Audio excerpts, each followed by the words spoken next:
everybody. My name is Dr. Brian Monaco. I'm an emergency ultrasound fellow up at University of Buffalo.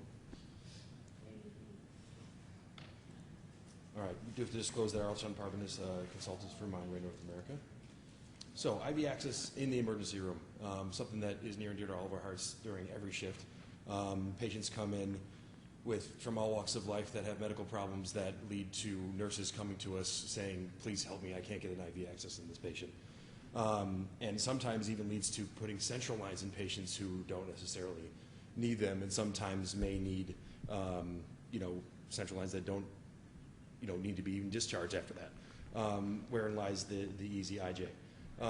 Basically, if you're not experienced with it, the easy IJ is placing a simple catheter over a needle technique, just like we would do a peripheral guided ultrasound guideline, directly into the internal jugular, just where we put a triple lumen or a cordis.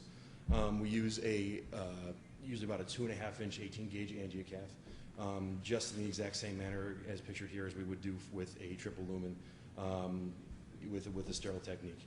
There's been several studies, observational preliminary studies done over the years. This one in 2012. They did 9 patients.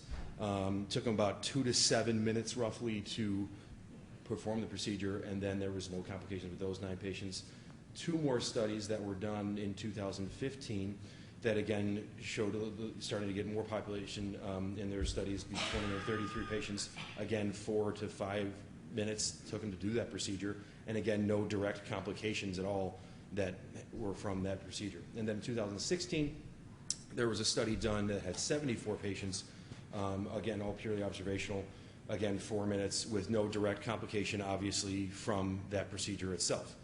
All of these studies, though, don't directly compare it to other forms of IJ access, being it triple lumens or cordis catheters, and compare, is this really like a central line? Does it really, carry the same type of risks that are with accessing the IJ with a long needle and a long wire, etc.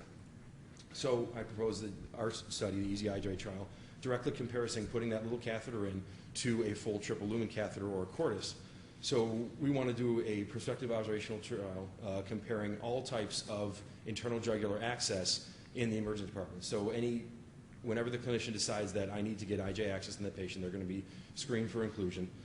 We would exclude patients that had recent central access or recent bloodstream infections confirmed by cultures, or if they can't access the IJ, being a clot in the IJ or something like that, or trauma or something that you can't access that direct site. And we would observe that line in place, whether it's an easy IJ, a triple lumen, or a cordis, throughout their time in the emergency room in the hospital, and then with a 6-week EMR follow-up to look for kind of all complications. So our outcomes would be kind of pooled complication rates, being pneumothoraces immediately from accessing the IJ, large hematomas in the area, blood cultures, and thrombus within the clot itself. And secondary outcomes would be measuring how long does it take us to do all these different procedures, how long are these lasting, and then also a cost comparison. So at our facility we've developed an Easy IJ kit. It costs $20. It's got everything in it that you need to perform that procedure in a sterile manner, right at your hand, versus a central line kit, which is at least $150 is the cheapest we could find. And a lot of these patients might just be getting an Easy IJ instead of getting a triple lumen, which would be a nice cost trial. We already have IRB approval that is pending. It's submitted. It's submitted about 3 weeks ago. We're planning to enroll at least 200 patients, which might take a while, but definitely need that many because these complications are rare events, so we need a fair amount. And then our estimated cost for the first year would be about $5,000 to pay for research materials, statistician, et cetera, and research associates. At UB, we got a pretty robust ultrasound department, headed up by Dr. Lima and Dr. St. James. Me and myself and a colleague of mine are fellows and are staying on next year, and we have upcoming fellows. We rotated 6 different hospitals in the Western New York area, 2 of which are tertiary care centers and regional patients, so or regional trauma centers, so upwards of over 120,000 patients per year. Would be love to hearing how you guys can help us out with this study.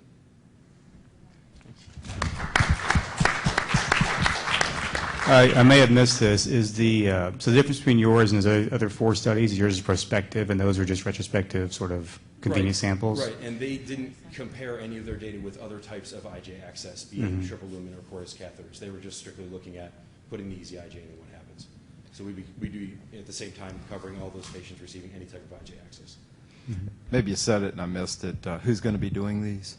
It would Doc-wise? be the clinical providers that are in the ER doing them already, so the residents and the staff on site. Yeah, so you'll keep track of, like, probably the other papers were done by the authors. Right, They're it all was done by a ultrasound. few. I mean, that's the standard ultrasound 101. The first 6 papers are done by Mike Blavis and the people that he worked with, and then finally somebody comes along and asks 50 different doctors to do it, and then everything kind of deteriorates. So I'm wondering, you're going to keep track of who does it, Exactly. their training, how many times So they've done. We basically would have a system in place where we have like already a data sheet set up that would be in the department anytime one of these procedures are done that tracks who's doing this, who's doing it, who's whether it's another resident or one of the attendings in the room keeping track of what's going on. Because we train all of our residents to do the easy IJ along with other triple lumen or cordis techniques.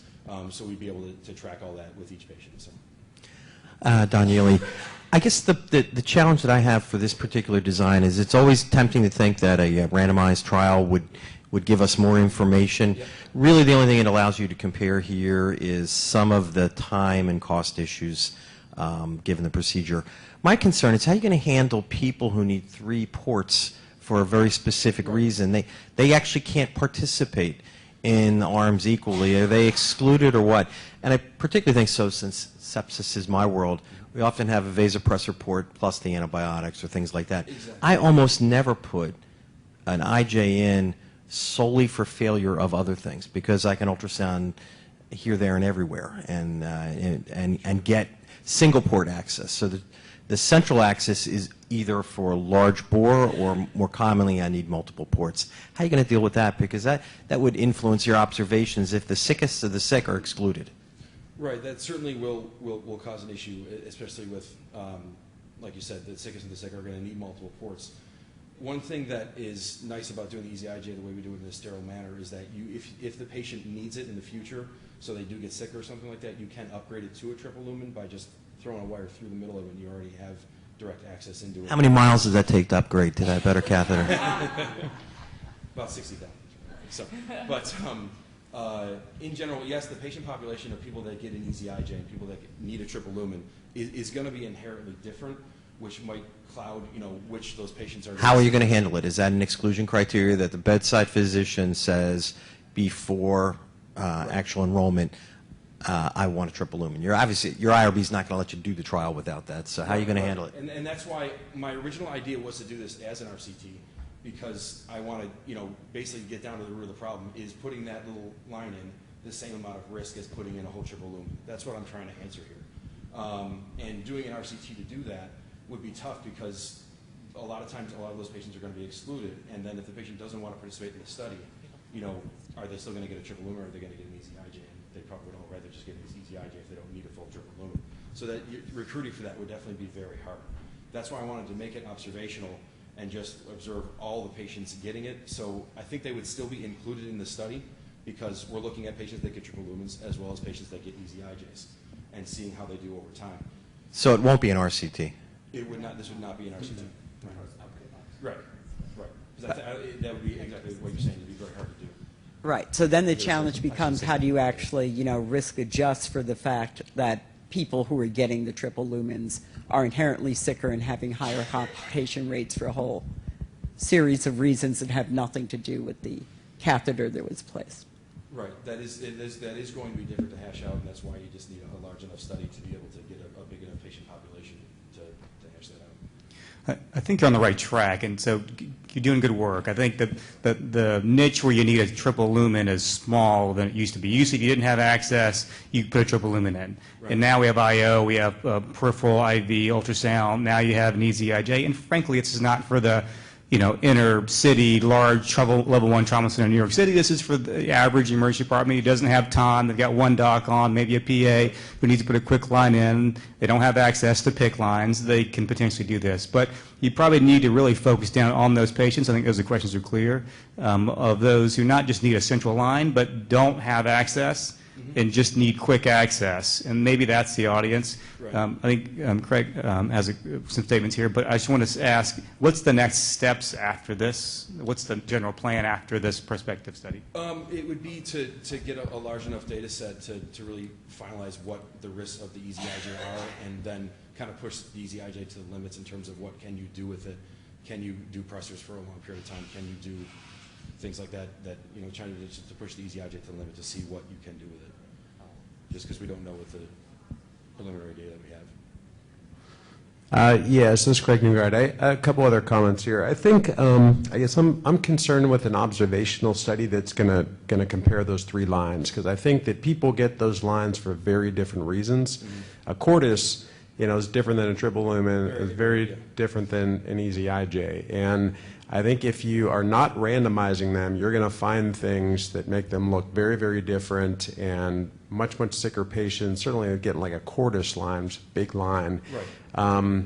So that makes me kind of worried about just the study design. I think that even if you couldn't randomize patients, some sort of controlled trial, I think, if you're going to do this prospectively, would be a lot more kind of lucrative for what you're going to find and the validity of those results. So if you're framing this as a technique for someone that you cannot find an IV on, that may or may not, may be able to go home, that's a much, much lower acuity population than someone going to the ICU. So would it be better to say, compare an easy IJ to a deep brachial line, for example, and do that as a controlled trial? On odd days, you do deep brachial. On even days, you do easy IJ. Something along those lines that might be a little bit more feasible, much more comparable patient population, like not these super sick, septic patients that are going to the unit, but rather patients you just need access and don't otherwise have it, and two sort of, key doable ultrasound-guided techniques. Right. That definitely was a thought of mine.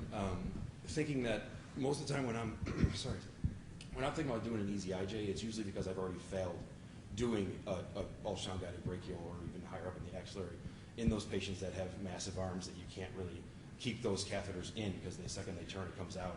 And that's why the easy IJ interests us so much, was because usually it's fairly superficial, and we're very good at accessing that from our training of putting in, IJs in general.